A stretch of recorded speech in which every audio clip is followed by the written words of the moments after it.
자, 종교 통합에 대해서는 이제 다룰 내용들이 많고 다음에 이제 또 시리즈로 다양한 각도로 특히 성경이라는 주제로 좀 다뤄볼 생각이 있는데요. 일단 이번에 이제 불가지론, 이신론, 무신론, 다신론, 그 다음에 범신론 이런 것들을 우리가 다루는 시리즈는 여기서 일단은 마무리를 합니다.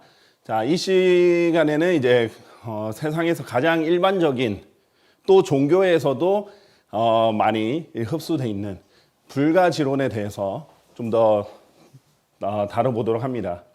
우리가 종교 통합의 위험성은 뭐냐면요, 이 모든 종교의 이 잘못된 이 악한 것들을 다 하나로 들어오게 만든다는 거예요. 그러니까 종교를 배척하는 게 아니라 그 다른 잘못된 종교를 지적하고 또 그것을 이제 배척하는 게 아니라 다 수용하기 때문에 안 좋은 것들까지도 다 포함해서 그것을 지적하지 못하고 포용을 해버리고 수용해서 하나가 돼버린다는 것이죠. 자, 그래서 오늘 불가지론이 무엇인지 또 이것이 얼마나 위험하고 잘못된 것인지 한번 살펴보도록 하겠습니다. 불가지론이라는 명칭을 이제 만든 토마스 헉슬리라는 사람이 있습니다.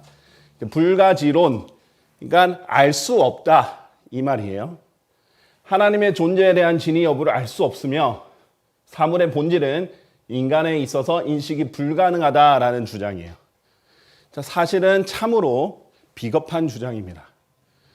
아무것도 이것이 맞다, 틀리다 확실하게 말하지 않고 그럴 수도 있어. 근데 아닐 수도 있어. 이럴 수도 있고 저럴 수도 있다. 다 피해 다니는 거죠. 그리고 사실 확실한 건 아무것도 없어. 마치 객관적이고 중립적인 것 같지만은, 왜냐하면 항상 인간 세계에서는 충돌되는 사상이 있거든요. 그런데 그럴 수도 있고 아닐 수도 있다. 잘 몰라. 우리가 확실히 알 수는 없어. 이렇게 하면은 충돌은 피해갈 수 있을지언정 사실은 결국 말하는 것은 아무것도 알 수 없다라고 하는 거거든요. 이런 불가지론적 태도가 있는데, 불가지론이라는 자체가 하나님을 알 수 없다, 여기서 시작을 하는 거기 때문에 사실은 이제 무신론의 아류라고 볼 수 있습니다. 그래서 요즘은 무신론은 거의 없어요. 요즘은 불가지론이 훨씬 더 많습니다. 결국 대학 교육 자체가 추구하는 것도 불가지론이거든요. 그래서 그쪽으로 우리 좀 살펴보도록 하겠습니다. 사도행전 17장 23절에 보면 이제 unknown God, 알려지지 않은 신에게 바친 제단이 있었어요. 그 제물이 있었고, 그래서 이것을 바울이 보고 내가 알려지지 않은 신에게라 이렇게 한 제단을 봤는데, 그러므로 너희가 무지함으로 경배하였던 그를 내가 너에게 분명히 밝히노라, 내가 분명히 알려주겠다라고 합니다. 그러니까 사람들은 자기가 잘 알지 못하고 알려지지 않은 것도 무조건 경배하거나 그냥 모르는 채로 살아가는 경우가 있는데, 바울은 내가 알려주겠다 이렇게 얘기한 거죠. 근데 이제 안타까운 것은 이 unknown God이라는 표현이 한국말로 알지 못하는 신에게라고 했어요. 사실 지금 킹제임스 성경에 보면 God이 대문자로 돼 있죠. 이건 하나님을 말하는 거예요. 그러니까 하나님이 이 아테네에서는, 이 그리스에서는 아직 잘 알려지지 않은 신에 불과한 거지, 알려지지 않은 신인 거지, 알지 못하는 신이 아니에요. 우리나라 표현은 참 못하다는 말을 이렇게 잘 쓰는 표현이 많은데요. 예를 들면은 누가 무엇을 시켰어요. 이거 왜 안 했어? 그랬더니 제가 이래서 못했습니다. 이렇게 해서 못했습니다. 이런 표현을 하죠. 이제 직장 상사들이 가장 싫어하는 표현 중에 하나가 뭐뭐 때문에 못했습니다 이건데, 그러면 이제 그렇게 하겠죠. 못한 게 아니라 안 한 거다, 뭐 이런 식으로 표현을 하겠죠. 자, 못하다는 표현이 너무 이렇게 일반적으로 있는데, 못하다는 표현에는 다양한 뜻이 있지만 사실 이제 할 수 없다, 능력이 안 돼서 할 수 없다라는 뜻이 있기 때문에 굉장히 오해를 많이 나갈 수 있는 용어입니다. 그래서 알지 못하는 신 하면은 하나님을 알 수 없다라고 돼버려요. 이게 불가지론을 사실 입증하는 구절입니다. 하나님은 알 수 없는 존재가 절대 아니에요. 성경적으로 보면 우리가 찾으면, 우리가 정말 진심으로 찾기만 하면 발견할 수 있는 분이에요. 우리가 정말 찾을 수 있는 분인데 알지 못하는 게 아니라 알려지지 않은 것 뿐이에요. 특히 unknown이라는 게 수동태죠. 알려지지 않은 거지. 알 수 없는 것이 또 알지 못하는 것이 결코 아니다라는 것이죠. 자, 데살로니가후서 1장 8절에서 9절 보면요. 하나님을 모르는 자들과 우리 주 예수 그리스도의 복음에 순종하지 않는 자들에게 하나님께서 어떻게 하신다고 했냐면요. 맹렬한 불 속에서 복수하신다. 그들은 주의 임재와 그분의 권능의 영광으로부터 떠나 영원한 멸망으로 형벌을 받으리라 라고 했어요. 자, 지옥과 결국 최종적으로 있을 불호수를 말하는 겁니다. 자, 그런데 하나님을 모르는 자들 이렇게 했을 때 이것이 이제 개역 성경에는 하나님을 알지 못하는 자들이라고 했어요. 자, 그럼 어떻게 되느냐? 하나님을 알지 못하고 알 수 없던 자들이 나는 하나님을 알 수 없었는데 벌을 받는 거예요. 하나님을 알지 못했는데 형벌을 받는 거예요. 얼마나 불이한 겁니까? 예를 들면 하나님이라는 단어를 한 번도 들어보지 못했던 사람들이라든지 성경을 한 번도 접하지 못한 자들을 하나님께서 그냥 지옥을 보내는 게 아니지 않습니까? 다 기준이 다른 건데 여기서는 하나님을 고의로 모르는 채 하고 고의로 자기가 알지 않겠다고 선택한 하나님을 모르는 자들을 말하는 거예요. 그러니까 성경에 보면 know not 이런 표현이 있는데 이것을 알지 못한다라고 해버리면 근데 대부분 이제 한국 성경에는 알지 못한다라고 돼 있어요. 그러면 굉장히 오해를 낳을 수 있는 구절이 많이 나옵니다. 이게 능력의 부족이 절대 아니에요. 선택적으로 모르기로 결정한 겁니다. 그래서 이런 부분들이 성경에 있죠. 자, 그래서 신앙인은 하나님을 찾았고 또 하나님께서 보여주신 만큼 그것을 믿는 거예요. 그리고 무신론자는 오히려 역으로 거짓되게 하나님 없다라고 확신을 하게 된 거죠. 자기만의 생각 속에 갇혀서 하나님을 정말 찾아보려고 하지 않고 아니면 어떤 단편적인 노력만 하고 없다라고 단정하고 확신을 갖는 거죠. 불가지론자는 사실 회색지대인 것 같지만 이 회색지대가 더 무서운 것이 항상 의심과 질문, 의심, 회의에 가르쳐 있어요. 사실은 사탄이 가장 좋아하는 영역이 이런 영역이에요. 우리가 창세기 3장 1절에 보면은요, 사탄이 처음부터 이브에게 하나님은 없어, 하나님의 명령은 틀렸어, 이게 아니라 정말 하나님께서 진실로 참으로 하나님께서 그렇게 말씀하셨냐? 라고 묻는 거예요. 의심하는 거. 그것이 더 큰 파괴력을 가진 겁니다. 그러니까 마귀는 이제 굉장히 간교하기 때문에 구렁이 담 넘어가듯이 이렇게 역사하는데 거짓 확신을 처음부터 주지 않아요. 이 단계로 시작한다라는 거죠. 자, 세상에서 이제 현자로 손꼽히는 사람이 이제 소크라테스죠. 소크라테스가 한 유명한 말이 있죠. 나는 스스로 무지하다는 것 외에는 아무것도 모른다. 좀 다른 말로 표현하는 나는 아무것도 모른다는 것 외에는 아무것도 모른다.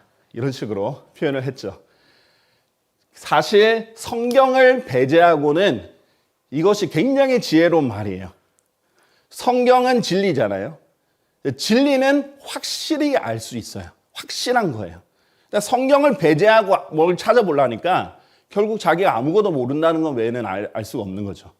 그러니까 사실 대학에 들어가면 대학 4년 동안 졸업했어요. 어떤 특별히 기술적이거나 특별히 어떤 실용적인 걸 제외하고 철학적인 영역에서 대학을 배우면요. 결국 대학에서 가르치는 사상은 결론이 이겁니다. 결국 다 의심해보고 결론은 없어요. 아무것도 모른다. 이 불가지론이 결국 모든 대학의 중심 사상이에요. 하버드 대학의 중심 사상도 이겁니다. 결국 토론을 많이 해요.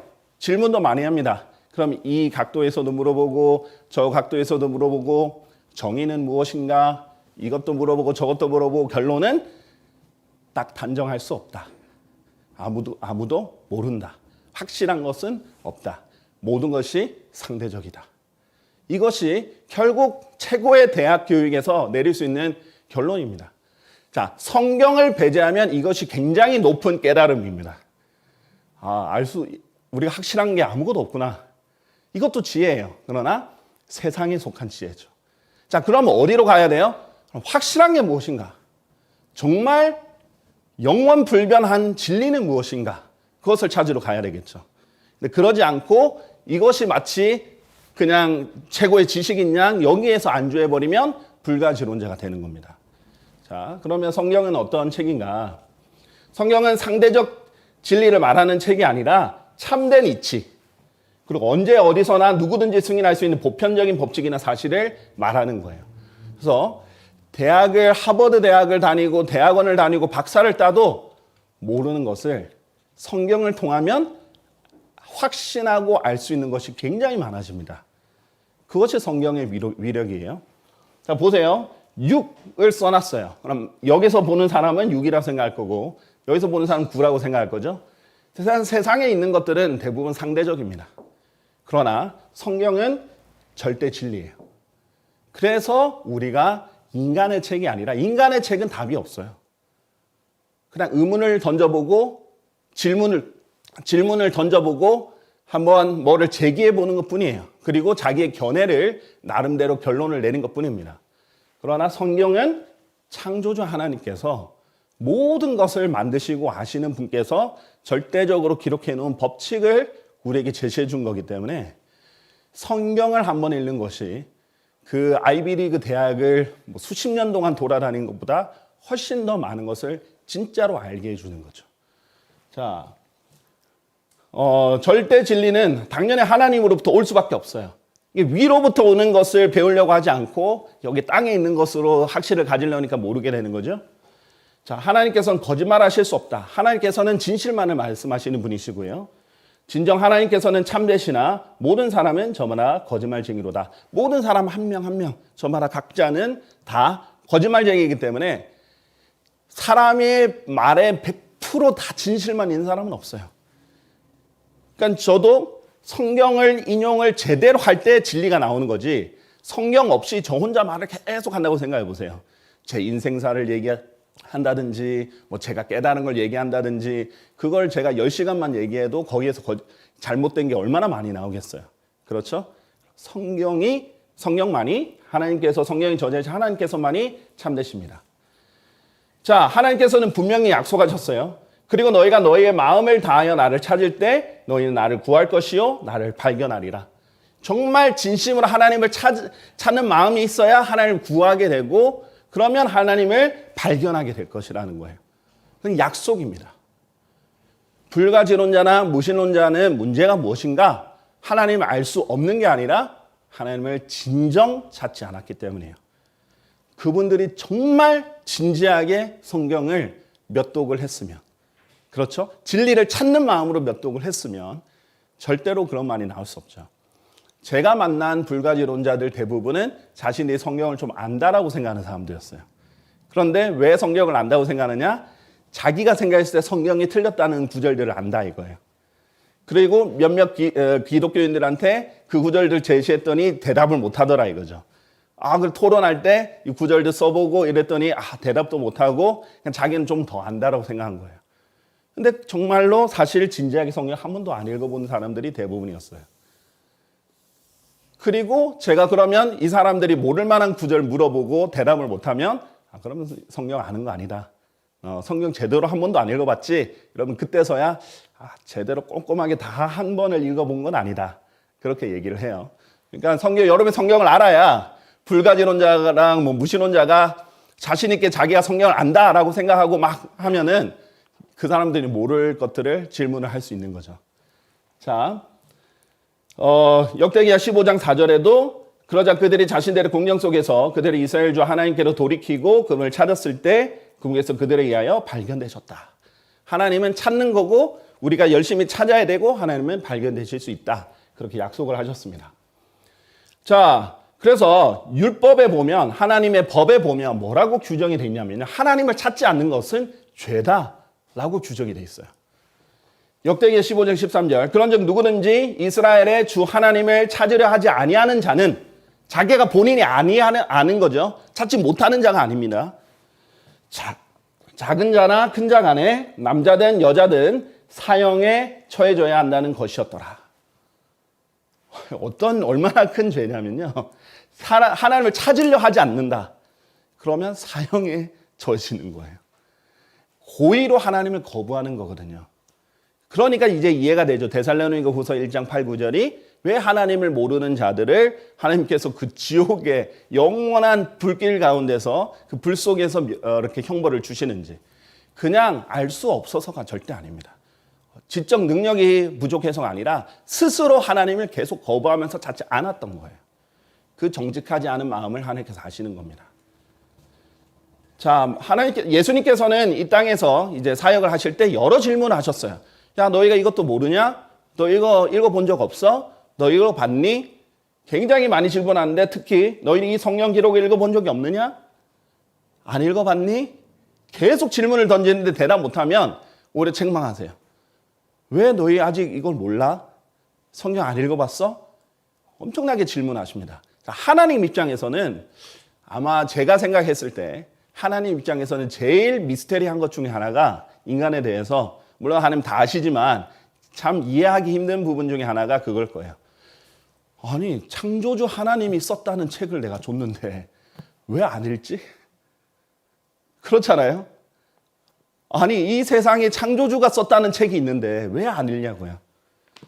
아니 무슨 삼국지도 읽고 사람들이 무슨 개발서 자기개발서 하면 매년 이제 이맘때쯤 이제 연말에서 연초가 되면은 자기개발서 엄청 사보고 뭐 부자가 성공했다면 성공 비법 사보고 이렇게 하는데 왜 내가 쓴 책을 안 읽지?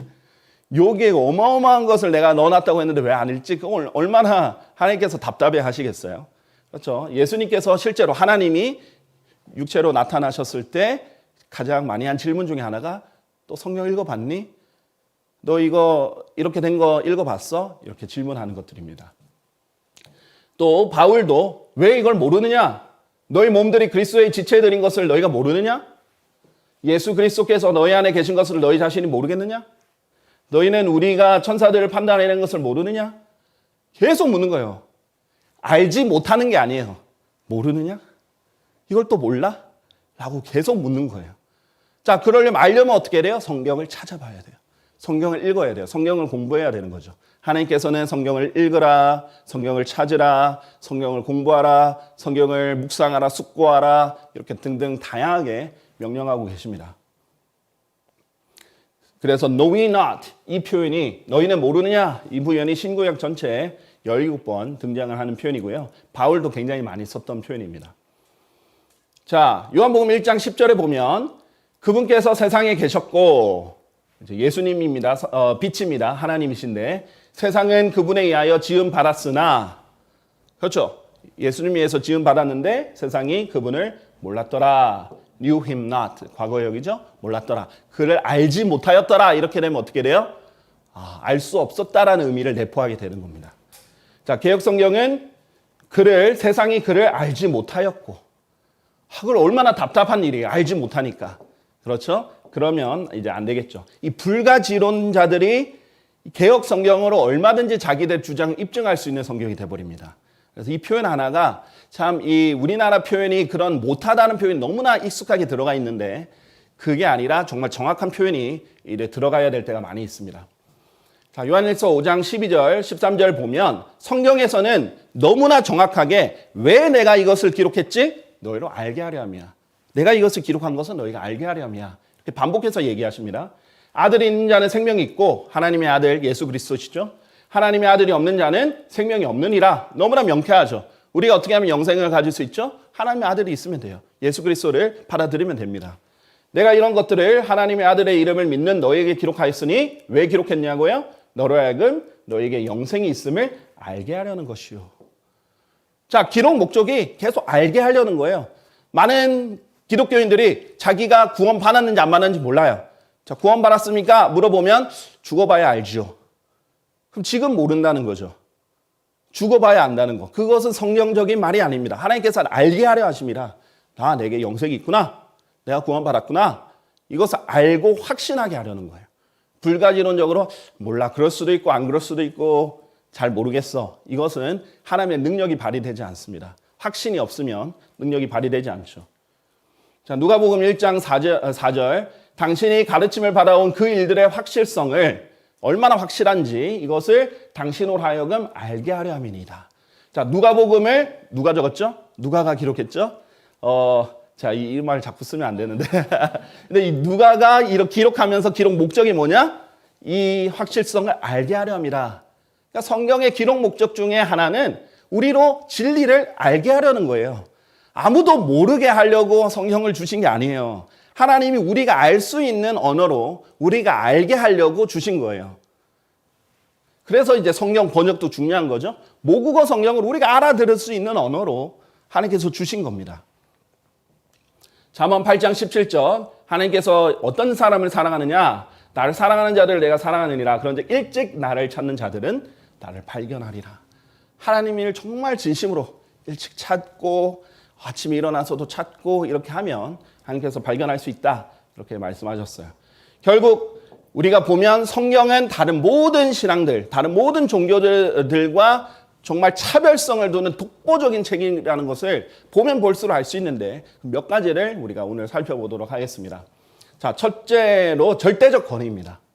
자, 창세기 1장 1절부터 하나님께서는 변명하지 않으세요. 막 하나님의 존재를 막 설명을 하려는 게 아니에요. 그냥 처음부터 바로 태초에 하나님께서 하늘과 땅을 창조하셨느니라. 그냥 그렇다. 이렇게 그냥 선언을 해버리십니다. 자, 그런데 보세요. 한글도 영어도 제일 먼저 오는 단어가 뭐예요? In the beginning, 태초에라는 단어입니다. 히브리어도 이게 제일 먼저 와요. 히브리어로 in the beginning이 베레시트입니다. In the beginning. 그래서 왜 창세기의 책 제목이 제네시스잖아요. 제네시스가 왜 나왔느냐? 히브리인들은 이 그 책 제목을 정할 때 좀 재미없게 정합니다. 자기들 마음대로 안 정한 거기도 해요. 성경에 있는 각 권에 있는 가장 처음 나오는 단어, 그 단어가 성경책 이름이에요. 자, 창세기, 제네시스 왜 이렇게 됐냐면 제네시스는 in the beginning이라는 뜻이에요. 베레시시 태초에라는 뜻이에요. 그러니까 이 창세기가 그 유대인들에게는 그 in the beginning이라는 뜻인 거죠. 그러니까 첫 단어가 베레시트니까 이 책의 이름은 베레시트입니다. 자, 베레시트의 근데 뜻이 뭐냐? In the beginning. 이것을 한 단어로 만든 게 제네시스예요. 제네시스라는 뜻 자체가 모든 것의 기원, 모든 것의 시작이란 뜻이에요. 자, 그렇기 때문에 우리가 기원에 하나님께서 하늘과 땅을 창조하셨느니 할 수 없잖아요. 그렇죠? 우리는 모든 것의 시작, 태초라는 말이 그 말이거든요. 모든 것의 시작, 특히 창조의 시작을 말하는 게 태초예요. 태초에라고 하는 것이 in the beginning과 베레시트와 제네시스라는 말을 연결해 주는 단어예요. 그래서 킹제임스 성경에 보면 뭐라고 책 제목에 적혀 있어요? The first book of Moses called Genesis. 모세의 첫 번째 책, 뭐라고 불리는? 제네시스라고 불리는. 그러면 뭐라고 얘기했어? 태초라 불리는 모세의 첫 번째 책이라 해야겠죠. 이게 제일 먼저 나오는 단어잖아요. 기원이라 불리는 모세의 첫 번째 책 하면은 이거를 기원해라고 해야 됩니다. 기원해라고는 할 수는 없겠죠. 그렇죠? 그러니까 태초, 그냥 시작이 아니에요. 모든 것의 시작이다. 그게 제네시스의 뜻이에요. 그게 베레시트의 뜻이고 그것이 beginning이란 자체는 시작이란 뜻도 있지만은 the beginning, 가장 최초의 시작이란 뜻이 있어요. 특히 창조와 관련된 문맥에는. 그런데 이 제네시스와 이 킹제임스 성경 책 제목, 창세기, 한국 책 제목 창세기와 어울리는 단어가 바로 태초죠. 그래서 이렇게 연결이 되는 것입니다. 자, 어쨌든 하나님께서 이렇게 선언하고 시작합니다. 절대적 권위가 있죠. 보세요. 시편 14편 1절에는 어리석은 자가 자기 마음속에 말하기를 하나님은 없다. 이렇게 말한다 했죠. 그러니까 어리석어서 그런 거고 지혜로운 자는 그렇게 말하지 않고 또 자기 마음에 말하는 거지 자기 머릿속으로 생각 속으로 말하는 게 아니에요. 이해를 못해서가 아니라 자기가 안 믿고 싶어서 마음에 들지 않아서 그냥 하나님 없다라고 하는 것뿐입니다. 자, 로마서 1장 20절에 보면 하나님께서 분명히 심지어 그분의 영존하는 권능과 신격까지도 만들어진 것들에 의하여 이해되었다. 그러므로 그들에게 변명거리는 없다라고 했어요. 분명히 세상의 창조 때부터 그분께 속한 보이지 않는 것들이 분명히 보였고 하나님 신격까지도 다 보였다. 창조된 것들, 창조물들을 보면 창조주를 알 수 있다라고 분명히 하셨어요. 또 창세기 1장 1절을 보세요. 우리 이제 물리학에서 보면은 어떤 것이 이루어지려면 다음의 것들이 필요하다고 합니다. 시간, 에너지, 운동, 물질, 공간. 창세기 1장 1절에 다 들어가 있어요. 언제예요? 시간, 태초라는 시간이 있죠. 자, 에너지, 하나님의 주체 인격이지만 인격은 이제 제가 나중에 다룰게요. 하나님이라는 힘을 가진 전지전능한 힘을 가지신 분께서 운동을 합니다. 운동이 뭐예요? 창조하시는 거죠. 물질은 땅이고요. 또 공간은 하늘입니다. 자, 처음에는 이제 하늘과 땅이 있었죠. 그 다음에 이제 하늘들이 나뉘는 거죠. 자, 그렇기 때문에 이런 모든 것이 다 성경에 있는 거예요. 아무리 학자들이 몇천 년 연구해도 창세기 1장 1절부터 하나님께서 다 기록해 놓으신 겁니다. 자, 무신론자는 어떻게 믿죠? 무에서 모든 것이 저절로 생겨났다고 믿죠. 그거는 지금 이 지구, 인간, 나무, 나비, 이 정교한 모든 것이 저절로 생겨났다고 믿는 것은 마치 히로시마 원자 폭격으로 인해서 이 건물이 저절로 세워졌다. 이렇게 말하는 것보다 훨씬 더 어리석은 주장입니다. 비현실적인 주장입니다. 뭐 이런 부분에 대해서는 우리가 다룰 게 많지만 이제 넘어가서요. 특히 하나님, 창세기 1장부터 많은 것들을 이제 하나님께서 입증하시고 반박하십니다. 하나님이란 단어에서 이미 다신론도 배격하시고요. 애니미즘, 토착신앙 이런 것들, 토테미즘 이런 것들 다 거부하시고요. 그리스 로마 신화, 이집트 신화, 북유럽 신화, 힌두교 신화, 일본 신화 다 틀렸다고 하나님께서 알려주시는 거예요. 자, 또 유물론, 창조하셨다. 모든 물질은 저절로 있는 것도 아니고 영원히 그냥 스스로 존재하는 게 아니라 만들어진 거라는 거죠.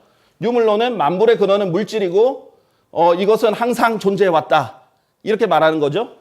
마르크스도 그렇고 블라디미르 레닌도 그렇고 찰스 다윈도 그렇고 이 사람들이 주장하는 것을 다 틀렸다라고 말씀하시는 거예요. 또 땅을 창조하셨다 했죠. 물질은 영원하다. 근데 땅은 창조된 거예요. 영원한 게 아닙니다. 그리스 철학도 하나님께서 배격하시죠. 그러니까 세상의 성경은 처음부터 모든 것을 정확하게 선언하신 책이고 창세기부터 요한계시록까지 세상의 기원부터 미래까지 총망라해서 미리 기록된 역사책입니다. 과거도 정확한 역사책이고 미리 기록된 미래까지도 적어놓은 예언을 적어놓으신 역사책인데 그래서 성경의 독보적인 특징 중 하나는 시간의 초월성이에요. 이거는 성경의 기록자가 시간을 초월했기 때문에만 가능한 것입니다. 예를 들면 it came to pass 이런 표현이 있는데 그리고 440년의 끝에 이러한 일이 있었다. 지금 이제 역사적으로 지금 진행해 나가야 되는데 이미 있었다. 이러한 일이 있었다라고 단정하면서 제시를 하죠. 또 반대로 이러한 일이 있을 일이 아직 그때 일어나지 않은 건데 저자의 시점에서는 미래에 이러한 일이 있을 것이다 라고 얘기를 하는 거죠. 이런 부분들 시간을 초월하는 부분이에요. 전지적 작가의 시점이죠. 자, 그 다음에 예수님께서도 시간을 초월하시는 분인데 하늘에서 내려온 자, 예수님이 이미 하늘에서 내려오셨어요. 인자시니까. 그런데 곧 하늘에 있는 인자, 하늘에 또 계세요. 근데 아무도 하늘 위로 올라간 자가 없느니라. 근데 인자가 하늘로 또 올라갔대요. 지금 여기 땅에 계신데 하늘에 있고 또 하늘에 올라갔다 이렇게 말씀하세요. 근데 이 시간을 초월하는 예수님의 신성, 예수님의 편재하심, 무서부재의 특징을 개역 성경에서 빼버렸죠. 하늘에 있는 인자, 하늘에 있는이라는 단어를 뺐습니다. 그러니까 이제 현대 성경의 목적이 뭐예요? 종교 통합을 원하는 거기 때문에 예수님의 독보적인 위치를 자꾸 깎아내립니다. 예수님이 하나님이면 절대 안 되는 거예요. 깎아내려야 돼요. 예수님은 그냥 선지자 중에 한 명. 예수님은 훌륭한 분 중에 한 명. 그렇게 되어야 되는 거예요. 자, 요한계시록 20장 4절 보세요. 뭐 예수님을 위해서 목배임을 당한 사람들 또 앞에서 보면 그리스도인들 이런 모든 사람들을 하나님께서 그들이 살아서 그리스도와 함께 1000년 동안 통치하였다라고 말해요. 미래의 얘기예요. 예수님이 오시면 일어날 일인데 과거형으로 기록하고 있죠. 하나님 입장에서는 이미 1000년 통치했어요. 우리는. 하나님 입장에서는 다 끝난 일입니다. 다 보고 있는 일이에요. 우리는 아직 일어나지 않은 일이지만 보세요. 요한계시록 20장 12절 13절을 보면 백보자 심판을 설명하면서 내가 작은 자와 큰 자를 불문하고 죽은 자들이 하나님 앞에 서 있는 것을 보았는데 책들 안에 기록된 그것들대로 심판을 받았더라. 이미 심판을 다 받았어요. 이 사도 요한의 입장에서는 그 미래로 가서 다 본 거예요. 하나님께서 옮겨주신 거예요. 이 저자는 하나님은 시간을 초월하시는 분이다. 이것이 성경에 굉장히 독특한 독보적인 위치를 차지하는 시간의 초월성입니다. 또 다른 것은 이제 예언의 확실성이죠. 시간을 초월하기 때문에 또 그 모든 것을 알기 때문에 가능한 건데 하나님께서 이렇게 말씀하십니다. 반드시 내가 생각한 대로 그와 같이 그것이 이루어지리라. 그리하여 내가 목적한 대로 그와 같이 그것이 서리라.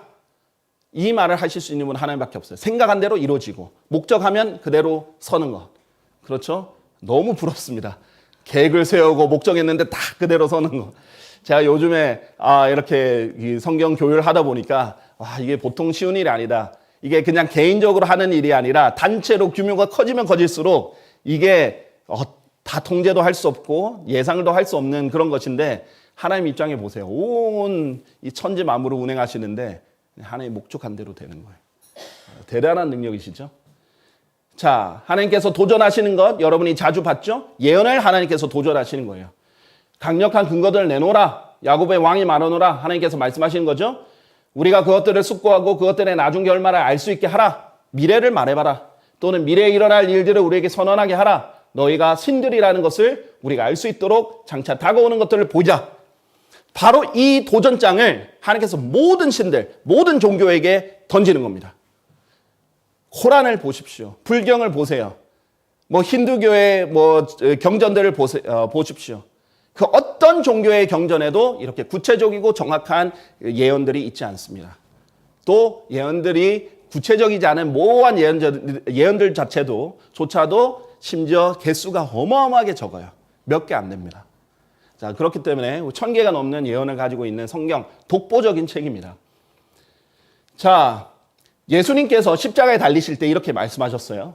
이 일 뒤에 예수님께서 이제 모든 것들이 이루어졌음을 아셨기에 성경 기록이 성취되게 하려고 말씀하시기를 내가 목마르다 이렇게 하셨어요.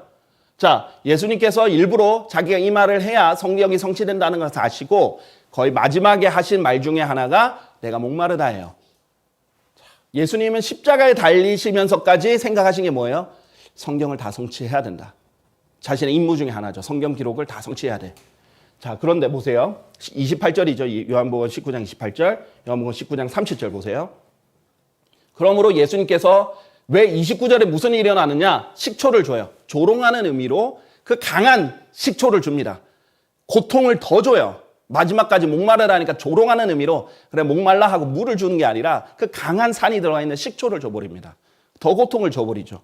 근데 그것까지 마지막으로 받으시고 예수님께서 그 식초를 받으신 후에 친히 말씀하시기를 다 이루어졌도다 라고 하셨어요. It is finished. 수동태죠. 첫 번째 예수님이 이 생각 속에 두고 있는 것은 성경이 이루어졌다는 거예요. 성경 기록이 다 이루어졌다 이거예요. 예수님의 십자가와 관련해서 특히 초림과 관련해서 말씀하신 게 다 이루어졌도다 라고 지금 얘기하시는 거예요. 이제 많은 분들이 이것이 구속을 다 이루셨구나, 하나님이 이루셨구나 이렇게 표현하는데 1번은 성경이 다 이루어졌다 말이에요. 성경 기록이.